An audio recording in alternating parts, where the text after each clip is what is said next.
Thumbnail पाहून तुम्हीही थक्क झाला असाल ना, कुकरमध्ये साबुदाणा खिचडी. तर हो मंडळी, महालक्ष्मी किचनमध्ये आज एक नवीन रेसिपी घेऊन आली आहे तुमच्यासाठी. आजपर्यंत अशी खिचडी तुम्ही कधी केलीच नसेल. बरोबर, कुकरवाली ही खिचडी तेलाचा एकही थेंब न घालता अगदी सळसळीत, मोकळी, दाणेदार, फुललेली, मऊ लुसलुशीत मोत्यासारखी दिसते बघा. आणि झणझणीत आणि वेगळ्या पद्धतीने. आणि उपवासाचीच बरं का. आता श्रावण महिना येतोय. श्रावण महिना आला की उपवासाची लगबग चालू होते. पण एक प्रश्न सांगा, तुमची खिचडी अजूनही चिकट होते का, चिवट होते? आणि होत असेल तर ही रेसिपी तुम्ही शेवटपर्यंत बघा. तुमच्यासाठी ही खास रेसिपी आहे. आणि जर उपवासाला तुम्ही खिचडी ना टिफिनसाठी देत असाल तर ती अगदी दिवसभर मऊ लुसलुशीत राहणार याची मात्र खात्री देते.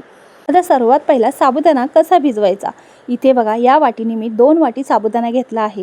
त्यात एखादा खडा वगैरे आहे का बघायचं आणि ना स्वच्छ पाण्याने 2 वेळा साबुदाणा आपल्याला व्यवस्थित धुवून घ्यायचा आहे. साबुदाण्यामध्ये पाणी टाकल्यानंतर बघा पांढरं असं पाणी हे निघत आहे. साबुदाण्यावरती पिठाचा एक थर असतो, म्हणजे ते पीठ असं होतं. त्यामुळे हे आपली खिचडी आहे ना, व्यवस्थित साबुदाणा नाही धुतला तर त्या पिठामुळे ना चिकट अशी होऊ शकते. म्हणून व्यवस्थित ना 2 पाण्याने स्वच्छ धुवून घ्यायचा. मग साबुदाणा भिजण्यासाठी आपल्याला त्यामध्ये पाणी घालायचं आहे.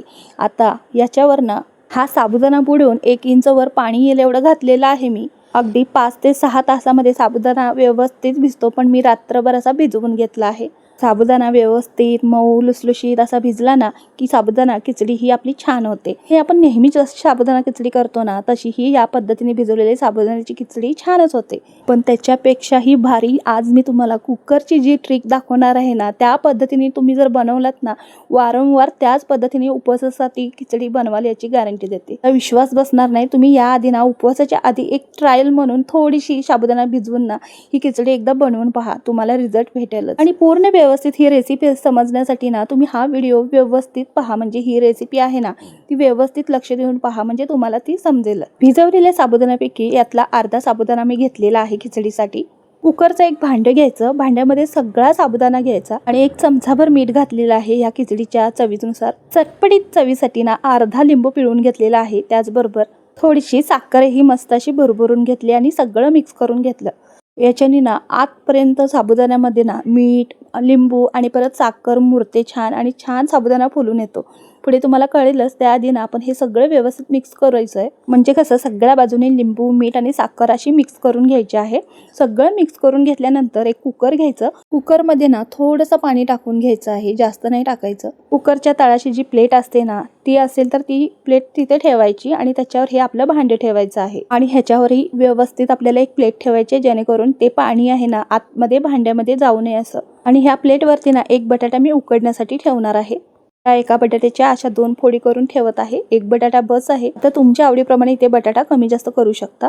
पण असा उकडलात ना बटाटा खिचडीमध्ये खूप छान लागतो. आणि खिचडीसाठी आपल्याला झटपट असा बटाटा उकडलेलाही भेटतो.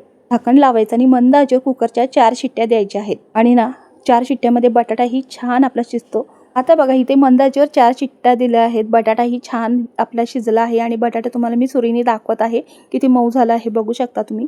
आणि आता इथे बघा बटाटा शिजलेला मी बाजूला काढून ठेवला आणि इथे बघा शेंगदाणे भाजून ना ह्याचं कूट करून घेतलेला आहे. कुकरच्या 4 शिट्ट्या झाला ना लगेचच कुकर उघडायला जायचं नाही. थोडीशी वाफ जिरली की कुकर उघडायचं आहे. बटाट्याच्या अशा फोडी करून ठेवल्या ना बटाटा लगेचच शिजतो.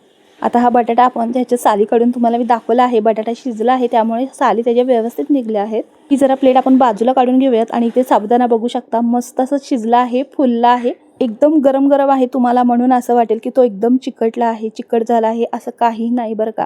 अगदी ही वाफ गेली, थोडासा थंड झाला की एकदम तो सुटसुटीत असा होतो, वेगळा होतो. बघू शकता त्याच्या तळ्यात जरा सुद्धा तुम्हाला पाणी दिसतं का, पाणी गेल्यासारखं वाटतं का? नाही, अजिबात नाही. पाणी जाऊ नये म्हणून आपल्याला प्लेट तर वरती व्यवस्थित ठेवायचीच आहे. त्याचबरोबर मागे एकदा मी अशीच रेसिपी शेअर केली होती. त्यामध्ये बरेच प्रश्न होते की साबुदाणा असा म्हणजे एकदम असा गिजगिजीत झाला वगैरे. तसं काही न होता मी तुमच्या समोर डायरेक्ट रेसिपी दाखवत आहे, बघू शकता तुम्ही.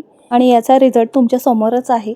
त्यामुळे व्यवस्थित मी सांगते म्हणून डोळे झाकून ही रेसिपी तुम्ही करू शकता. तर ह्या साबुदाण्यामध्ये आपण जो भाजून घेतलेला शेंगदाण्याचा कूट आहे ना तो सगळा व्यवस्थित यामध्ये घालून घ्यायचा आहे. आता 5-6 चमचे मी घातलेले आहेत आणि हे व्यवस्थित सगळं मिक्स करून घेतलं. याच्यामध्ये शेंगदाणे पडताच ना, म्हणजे शेंगदाण्याचा कूट पडताच अगदी तो मोकळा होतो.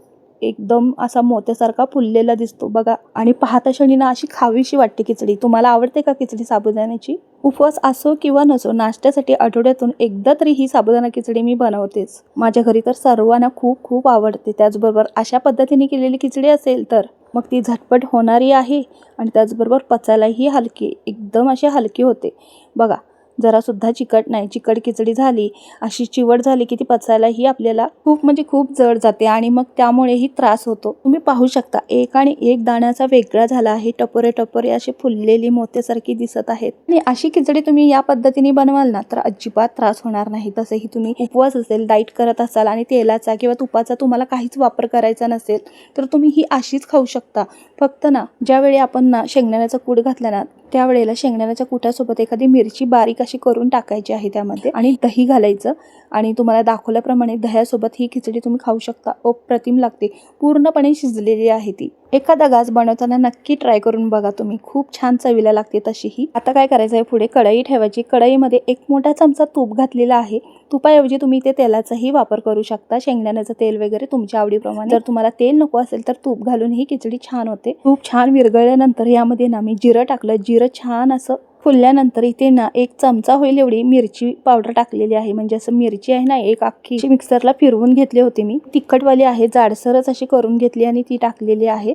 त्याचबरोबर त्यामध्ये बटाटा टाकला उकडलेला आणि तो तुपामध्ये थोडंसं मीठ चिमूटभर बटाट्याच्या चवीचं टाकून परतवून घेतला आणि तो परतल्यानंतर आपला जो तयार केलेला साबुदाणा आहे तो त्यामध्ये टाकला आणि थोडंसं अगदी बेडगी मिरची प्लेन अशी पावडर टाकलेली आहे. उपवासाला चालते. आज आपण थोड्या वेगळ्या पद्धतीने म्हणजे लाल तिखटामध्ये साबुदाणा खिचडी करत आहोत.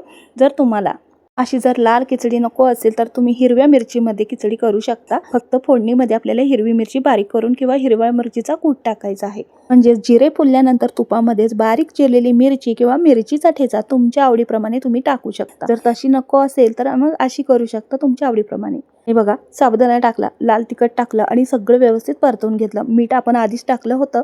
फक्त बटाट्याच्या चवीचं आपण थोडं चिमूटभर मीठ टाकलं आहे. मीठ टाकायची बाकी गरज नाही आणि छान असं हे परतवून घ्यायचं. फक्त ही फोडणी आपल्याला मिक्स करून घ्यायचं आहे. आता साबुदाणा पुढे आपला म्हणजे असं झाकण ठेवून वाफ देऊन असं 1-2 मिनिटं ठेवायची गरज नाही. कारण की आपण साबुदाणा छान असं कुकरमध्ये शिजवून घेतला होता. त्यामुळे पुढे ही प्रोसेस करायची गरज नाही. फक्त आपली जी केलेली फोडणी आहे ती व्यवस्थित मिक्स करून परतवून घ्यायचं आहे. तुम्ही व्हिडिओ पाहू शकता. तुम्हाला चिकट किंवा चिवट खिचडी दिसते का? अगदी मोत्यासारखी दाणेदार अशी फुललेली दिसते ना. अगदी वेगळी झाली आहे. अशी जरा सुद्धा ती चिकटलेली नाही. खिचडी परतवून घेताना कढईच्या तळाशीही तुम्हाला साईडला खिचडी करून दाखवली आहे. तळाशीही अजिबात ती अशी चिकटली नाही. त्याचा थर जमा झाला नाही. बघू शकता तुम्ही. ती अशी जरा चिकटदार असली ना खाली पापुद्रा तयार होतं कढईच्या. तुम्हाला माहितीच असेल तुम्ही नेहमी बनवताना. अगदी तसं न होता अगदी मोकळी मऊ आपली साबुदाणा खिचडी झालेली आहे. एवढं सांगते कारण की खिचडी खूप छान होते म्हणून मी तुम्हाला शेअर केली आहे रेसिपी. जर तुमची खिचडी ना चिकट चिवट अशी होत असेल, टिफिनला दिल्यानंतर ती अगदी कडक होत असेल तर ही रेसिपी एकदा ट्राय करा. केल्यानंतर नक्कीच आवडणार तुम्हाला. आवडल्यास करून बघा. रेसिपी कुठल्या शहरातून कुठल्या गावातून पाहताय नक्की सांगा. श्रावणातला कोणता वार तुम्ही उपवास करताय तेही सांगा बरं का. धन्यवाद.